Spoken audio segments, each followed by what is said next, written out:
Yeah, viewers all over the world, as you already know my name, Ogbuefi Ezeana, ugochitubelu na Oraifite. I'm an ancient high priest. Abụ m onye isi nchụaja na ugochitubelu ọdịnala temple. Nye na-agba afa mmiri emi rụkwazị ọrụ mmụọ dị iche iche. Abụkwazị m onye isi nchụaja na ọdịnala Restoration Evangelical Mission, bụrụ onye mgbasa ozi ọdịnala Igbo. So you can call me a priest or an evangelist, I will answer. My mission is to help people live better life. N'ụbọchị taa n'oge awa nke eziokwu, isiokwu anyị ji wee bịa bụ Africa wake up. Yes, Africa wake up. I'm using this medium to call Africans, especially African Christians, to understand na ihe na-esi na nke onye akarịa. And na onwero ka ị ga-esi welu na-akpọchi nke ala ndị ọzọ na n'Africa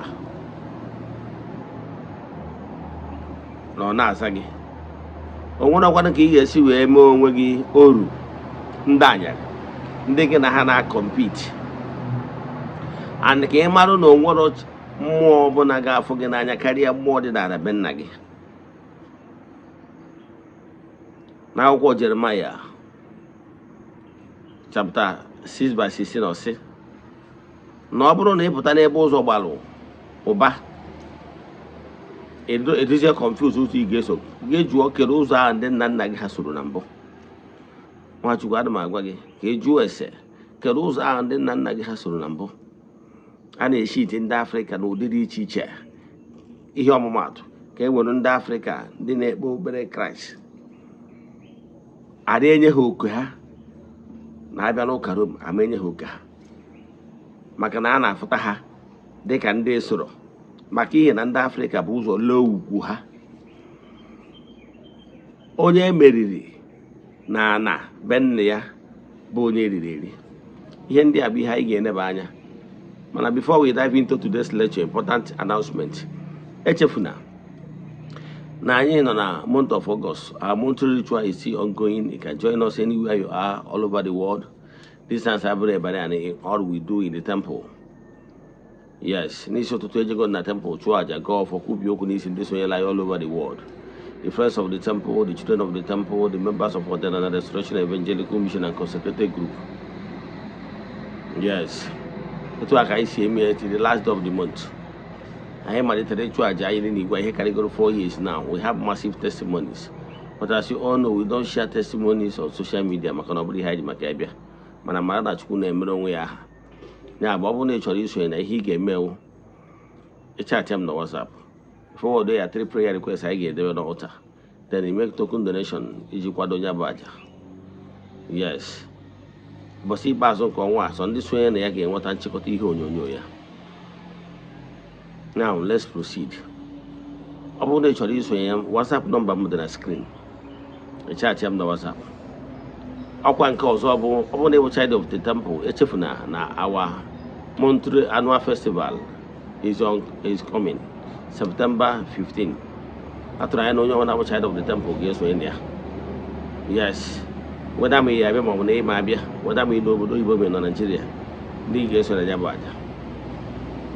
Now let's proceed. Gịnị ka anyị na-ekwu maka ya? Africa wake up. Esigo n'ụzọ dị iche iche wee gbaa ndị Afrịka oru maka ihe na ndị Afrịka hapụrụ chi nke ala ha. Obodo ọbụla hapụrụ chi nke ala ha bụ ndị emeriri n'agha. Ndị Afrịka lụzubere onwe ha maka ihe na ha hapụrụ chi nke ala ha, maka na chi nke ala mba ọbụla na-akwụdoro mba ahụ ewedu ude.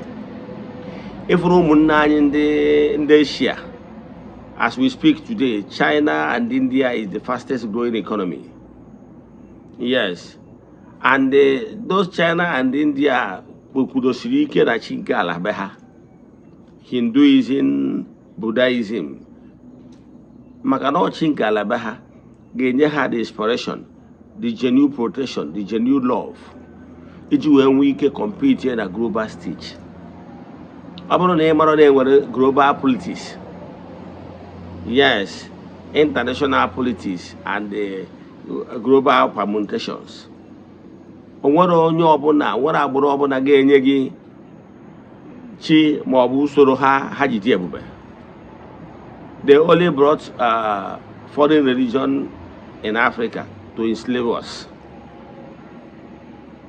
Ha na-akụziri anyị ihe dịka gị chọba alaeze eluigwe. Ịghọtara ya? Then mana ha nwa na onwe ha na-edozi akụ nke ụwa ha, akụ nke ha n'ụwa. Mana na-agwa anyị gbawara heavenly race.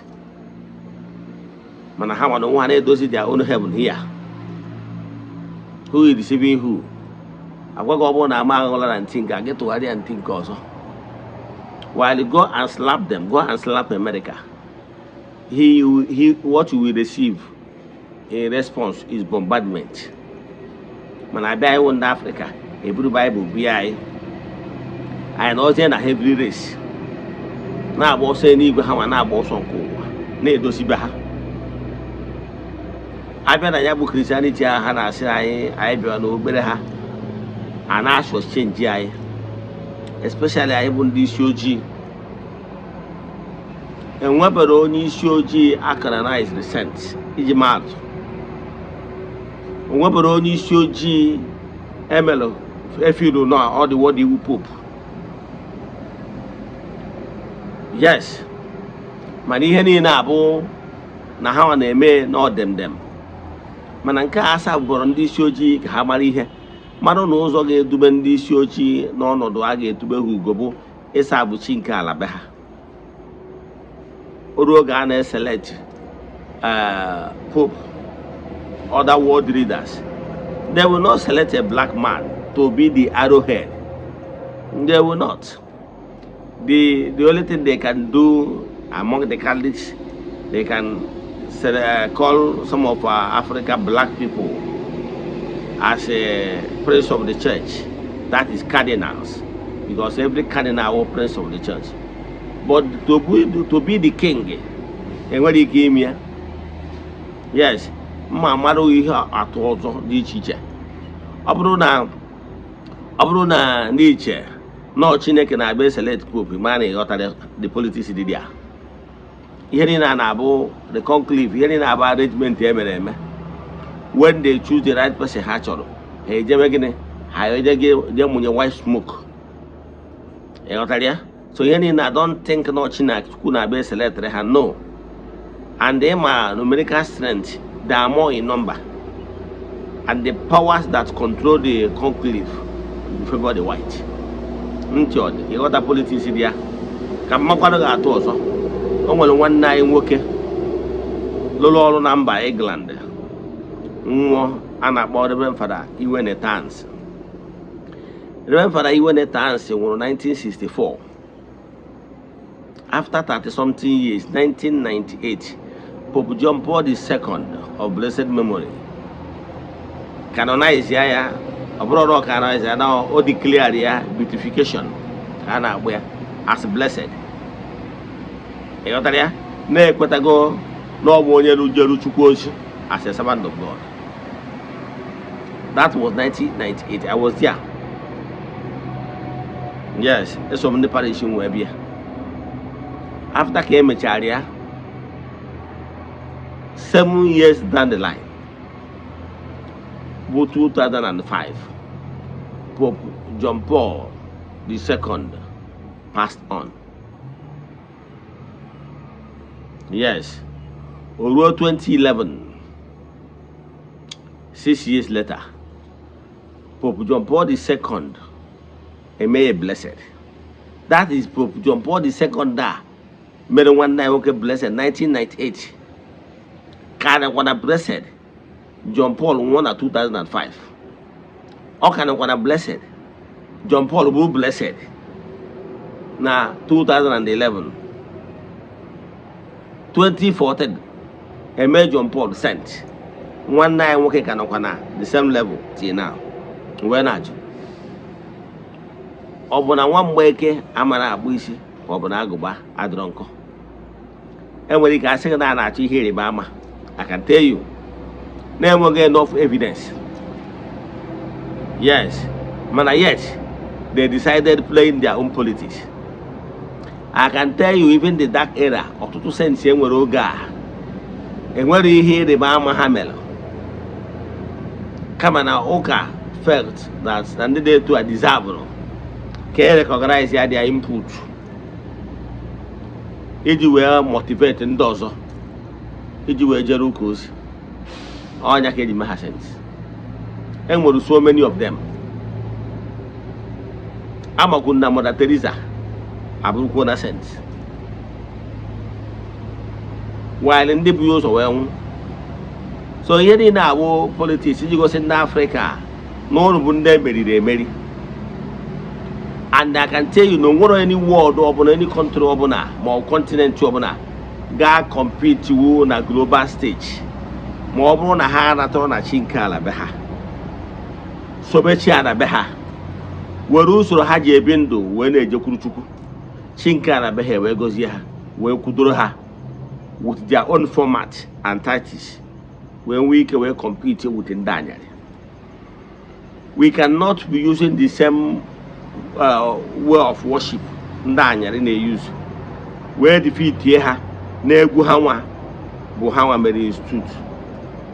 So ọ bụrụ na anyị bụ ndị Africa chọrọ ka anyị make impact, anyị ga-echigata usoro be anyị sobe chi nke ala be anyị ka anyị wee nwee ike jiri chi nke ala be anyị na usoro okpukperechi be anyị wee nwee ike wee tụrụ ugo ihe ọ bụla anyị tinyere aka.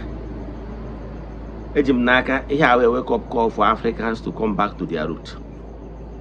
Can you sobe chukwu okike pụrụ ime ihe niile using our way of worship, using our own system, using our own stories, because stories even in the Bible is allegorical stories, my stories, history books, ebukọtara ọnụ.